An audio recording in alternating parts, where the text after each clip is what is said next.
Hi everybody. For our last example today, we're going to focus on the conditional. It turns out the conditional is just hugely important in logic and in proof. And so we're going to focus on the conditional if P then Q, this guy. And what I'm interested to know is, can we rearrange it and get an expression that's logically equivalent? Okay. So, first of all, is if P then Q, is it logically equivalent to if Q then P? And the answer is no. We determined this already in the very first video. We saw that they give the same truth value in some cases, but not in all cases. Okay. So then the question is, what I want to do is play around with some other alternatives in which I reverse the role of the P and the Q, but I also throw in one or more negations into the whole thing. Why is it something like this? I would just like to be able to flip this if-then statement around. It turns out in proof that's going to be extremely handy. So here's what we're going to do.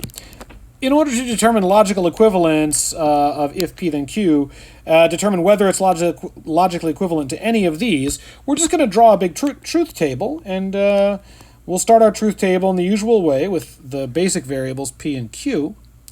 And then what are we going to add to our truth table? Well, we're going to add the initial one, which is if P then Q. And then we're going to add, number one we already know is not logically equivalent, if Q then P, the converse. We saw that already. But let's try the following. If not Q, then P. If Q, then not P. And not Q, if not Q, then not P. Okay. So those are all of the different expressions. We have our initial variables here. We have the one that we're starting with, and we want to know, do any of these end up with the same truth table as this? Because if so, then that means we found something that has the same meaning as this, but with the P and the Q sort of in opposite positions. This is something that, as you are going to see later in proof, ends up being enormously helpful.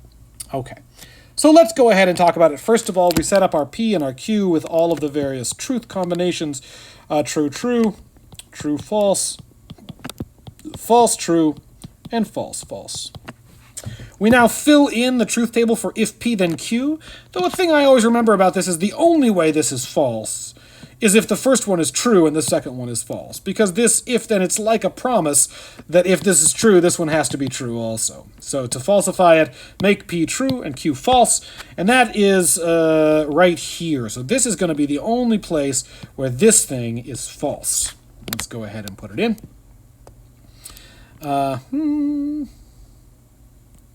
The rest of them are true. If true, then true. If false, then true. And if false, then false. All of those come out with a truth value of true. All right. Next, not Q. If not Q, then P. So we're going to need to figure out what the values of not Q are. We have the values of Q here. And so for the values of not Q, I'm just going to figure those out really quick, and then I'll go ahead and do the final step, which is to figure out the value of this conditional. So for not Q, let's go ahead and put those together. We have here in the first row, Q is true, so not Q is false. Then Q is false, so not Q is true. Then Q is true, so not Q is false. Then Q is false, so not Q is true. And if it wasn't clear, the things I'm comparing here, I'm starting with Q, and I'm just reversing each of these to get not Q. Now let's go ahead and change our color back for consistency. Now we're going to figure out the value of this if-then right here. So the statement is if not Q, then P. The not Q truth value is coming from the column we just created. The P truth value is coming from the column over here. So for the first row, we're saying if not Q, then P. The not Q is false, so this is like saying if false, then P is true. And in an if-then statement, if the if part, if the antecedent is false, then the whole statement is automatically true. So this guy comes out true. For the second one, the if-then statement, the initial, the not Q is a true, and P is also true. So this one comes out true. For the next one, let's see, the not Q is false, and that means that automatically that if-then statement is going to be true, because the antecedent is false. For the last one, not Q is true, and P is false, and because of that, the whole thing comes out false. Now, question, is this statement logically equivalent to the original if P then Q? It matches here, true, true, but it doesn't match here. This one is false. If P is true and Q is false, then the first one, if P then Q, comes out false, but the second one, not Q implies P, comes out true. It does match here, but it does not match here. So my conclusion here is that this statement is not logically equivalent. Okay. We're trying to find something logically equivalent to this. So let's look at this one next.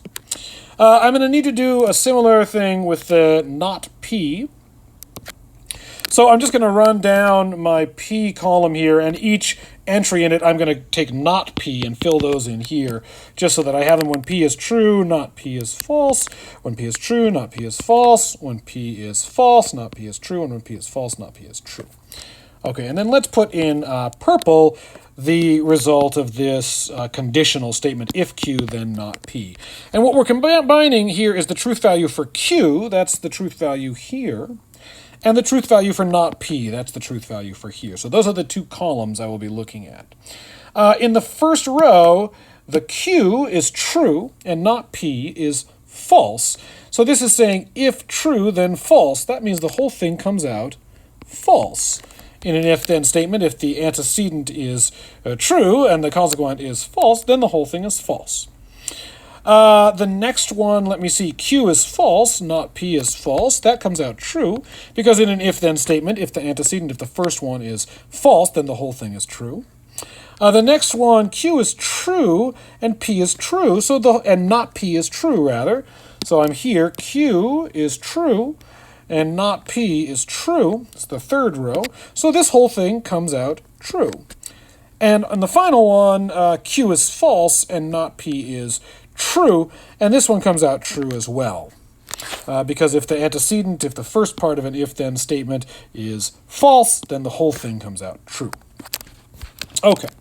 So let's just compare, is this the same as our original if P then Q? You can see already in the first spot they do not match. They do not match in the second row. They do match in the third and the fourth rows, but we have them different in at least one place. So those do not mean the same thing. Okay, let's try now if P then Q with this one, if not Q, then not P. If it helps, you can put parentheses in just to make it really clear how these are grouped together.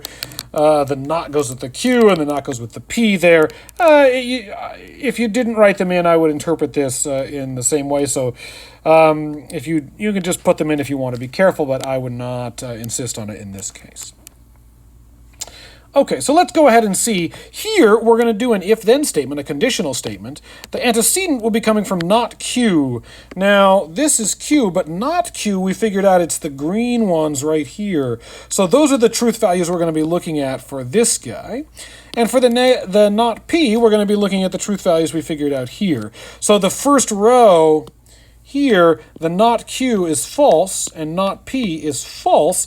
And if we have an if-then statement where it's if false, then false, the whole thing comes out to be false. I'm sorry, the whole thing comes out to be true, because in an if-then statement, if the antecedent, if the first part is false, then the whole thing is automatically true. Okay, let's look at the next one, this line right here. If not Q, then not P. The not Q is true. The not P is false. And in an if-then statement, if the first part is true and the second part is false, the whole thing comes out false. So that one is false. In the next one, the not Q is false and the not P is true. And since that not Q, the antecedent, is false, then the whole thing comes out true. And finally, in the last one, the not Q is true and the not P is also true, so the whole thing comes out true. Okay, so we've now created the truth table for this, and if we compare it with this with the truth table for if P then Q, when P and Q are both true, if P then Q, that one comes out true, and if not Q then not P, also comes out true. They match. They also match in the second row when P is true and Q is false. They match in the third row when P is false and Q is true. And they match in the fourth row when they're both P and Q are false. And so what you see is that this exactly matches this. I'll put that in a different, so these guys are logically equivalent.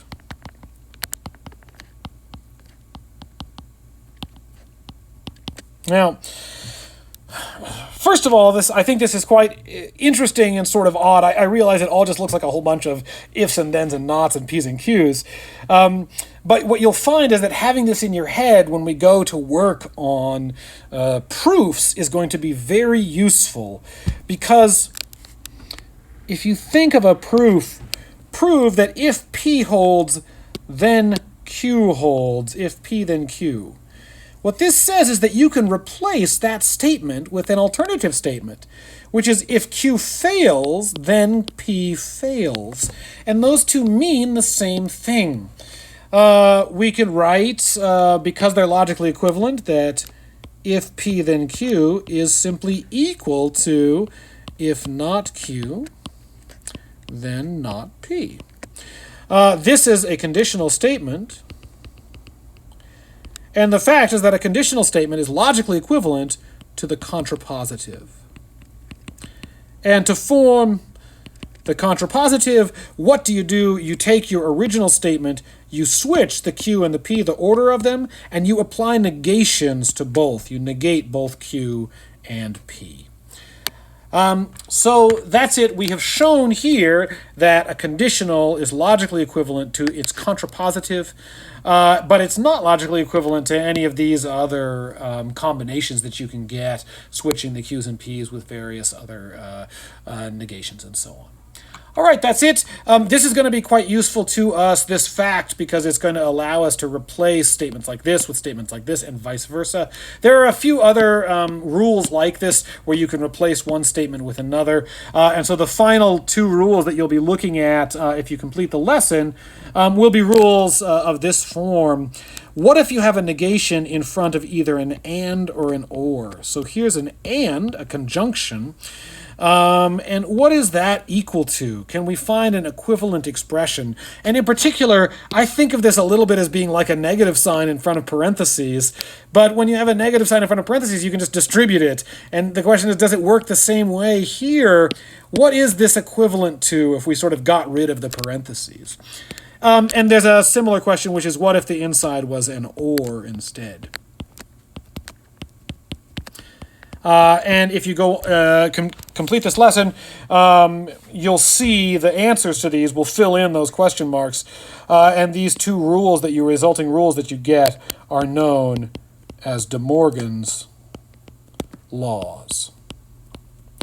That's it for today. Go ahead, give the homework a try, and please let me know if you have questions. Thanks.